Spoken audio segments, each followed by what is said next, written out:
Akkam jirtu maatii chaanalii kana amma immoo waa'ee dogoggora gurguddoo 8 maatiin daa'ima reefuu godhatan tokko ji'a jalqabaatti raawwatan yookaan taasisan irratti barnoota gabaabaa qabadhee jira. Gara barnoota kootiin darbuun dura yaadachiisa tokkoon qabaannis maadha. Kanneen maatii kanaaf kanaan dura maamila hin ta'in sabiskiraayib godhuun maamila ta'a. Maamila ta'uun keessan tokko barnoonni kun akka dursa isin ga'u taasisaa, lammaffaa immoo amilee koo jajjabeessuudhaanis yeroo yerootti barnoota dhimma fayyaa daa'immanii irratti, dhimma sirna nyaata daa'immanii irratti waliigalatti waa'ee fayyaa daa'immanii ilaalchisee barnoota maatiif ta'u qopheessee akka isin dhiyeessuuf na jajjabeessa jechuudha. Kanaaf sabiskiraayib gochuun dagatinaa, hiriyoota keessanis affeeraa, namoota daa'imman qaban. Gara qabxiiwwan 8 dogoggora gurguddoo maatiin daa'imaa reefuu godhatan ji'a jalqabaatti raawwatan akka armaan gadiitti itti seenna. Qabxiiwwan 8 keessa qabxiin jalqabaan daa'imman garaan raffisuu fi daa'imman waliin siree tokkorra rafuu isa jedhudha. Waa'ee kana ilaalchisee yeroo hedduu kaaseera qobaatti. Innis maadha? Daa'imman garaan raffisuu jechuun garaan gad galagalchanii raffisuun, akkasumas daa'imman waliin siree tokkorra rafuun, akkasumas daa'imman siree baay'ee lallaafaa ta'e raffisuun jechuunis firaashii baay'ee lallaafaa ta'e raffisuun, akkasumas meeshaa ashaangulliitii adda addaa ittiin taphatan waliin raffisuun carraa daa'imman tasa du'anii argamuu isa sadan infaanti deessindireem jedhamu sana ni fida jedhamee tilmaamama. Kana jechuun daa'imman tasa du'anii argamu jechuudha. Kanaafuu wantoota kanarraa maatiin of qusachuu qabu. Kun dogoggora hedduu maatii hedduu biratti mul'atudha. Kana malees daa'imman kutaa aarri keessa baay'atu, aarri qilleensaa kasalarraas haa ta'uu, abidda adda addaarraas haa ta'uu, kutaa aarri keessa jiru keessa raffisuunis akkasuma sadan infaanti deessindireem kan tasa du'anii argamuu daa'immanii kana ni dabala. Kanaafuu daa'imman dugdaan raffisuu qabna. Daa'imman kophaa rafuu qabu. Goluma tokko keessa, kilaasima tokko keessa maatii wajjin rafuu qabu. Haa ta'u malee siree tokko rafuu hin qaban jechuudha. Akkasumas immoo siree lallaafaa hin taane, baay'ee lallaafaa kan hin taane. Lallaafaa kan hin taane jechuun kan baay'ee lallaafsuu hin ta'in giddu galeessa kan ta'e rafuu qabu jechuudha. Akkuma suura irratti argitanii cinaachaan raffisuun, garaadhaan gad galagalchiin raffisuun mallattoo eegsitti ta'ee jira. Kun sirrii miti jechuudha. Qabxii 8 keessaa jalqabaa kana. Inni lammaffaan hirriba keessaa dammaqsanii harma hoosisuu dhabuu. Daa'imman ji'a jalqabaa hanga sa'a 18 rafuu danda'u. Kana jechuun sa'a 24 keessaa sa'a 18 ni rafu jechuudha. Kanaaf sa'a 6 qofaadhaan isaan awweek ta'anii of baranii turan jechuudha. Kanaaf sa'aatii dheeraa rafu jechuudha ji'a jalqabaa. Akkasumas osooma beela'anillee hirribaa ka'uu dhiisuu danda'u. Daa'imman ji'a lamaa booddee yeroo hedduu yoo beela'an hirribaa ka'anii bo'u. Haa ta'u malee ji'a jalqaba daa'imman osoo beela'anirra hin rafu jechuudha.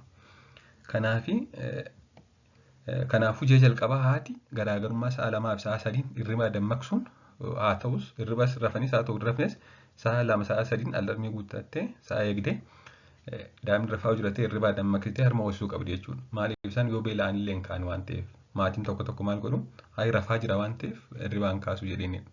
Kun dogoggora guddaadha jechuudha. Qabxiin 3ffaan daa'imman deeffachiisuu dhiisuu. Erga harma hoosisanii booda daa'imman deeffachiisuu dhiisuu.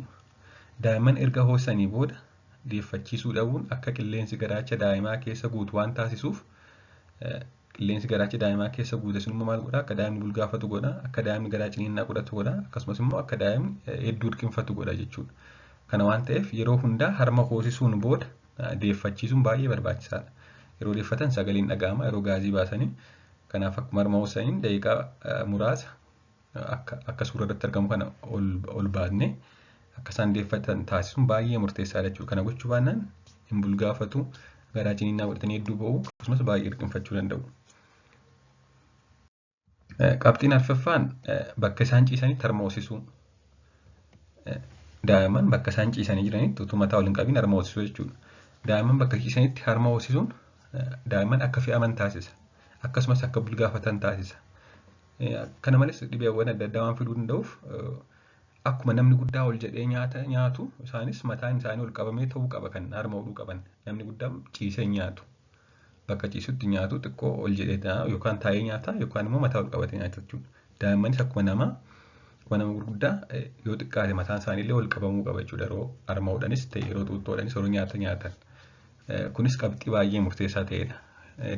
Haadholiin hedduu maal godhu bakkuma daa'imni ciisutti dhaqanii harmatti qabanii hoosanii biraa deemu jechuudha. Kun dogoggora arfaffaadha. Dogoggora shanaffaan bakka namni baay'atu tursuu.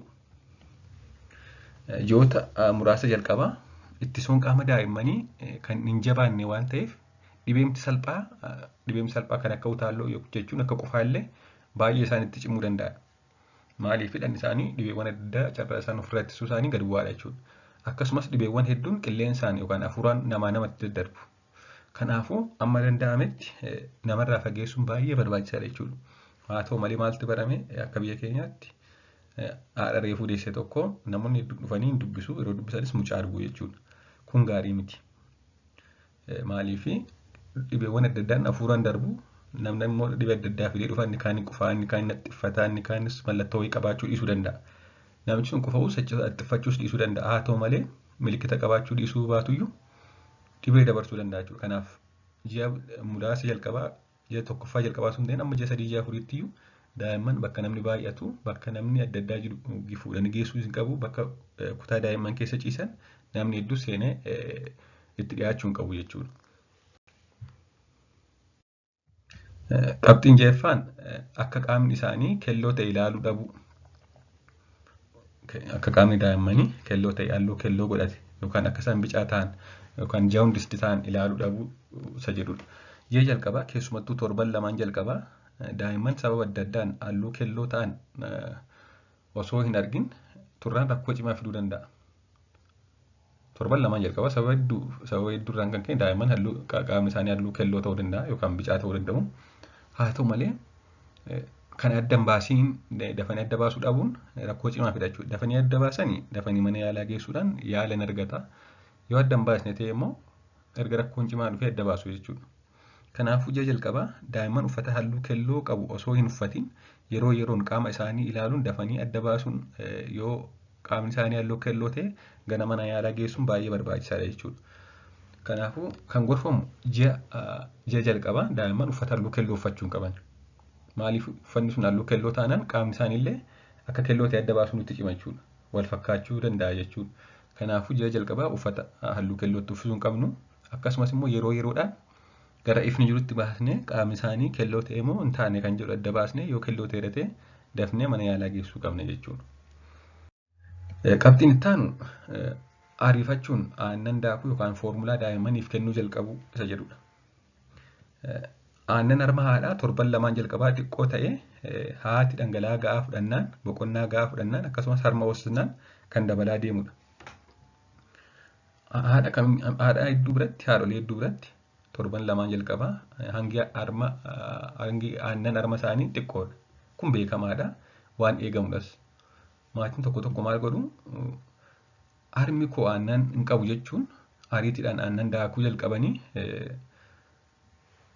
daa'immaniif kennu jechuudha. Haa ta'u malee kana viidiyoo biraa irrattis waa'ee kanaa qofaatti hojjedheera.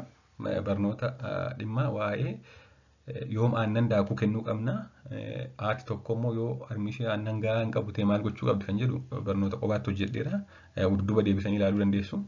Haa ta'u malee torban lamaan jalqabaa hangi aannan harma haadhaa keessa jiru xiqqoodha. Beekamaadha. Haa ta'u malee akkamiin dabala kuni tokko daa'imman harma hoosisuu yeroo isaan harma hodhaa deeman hormooniin piroolaaktiin jedhamuun oomishama. Hormooniin sun immoo maal godhaa?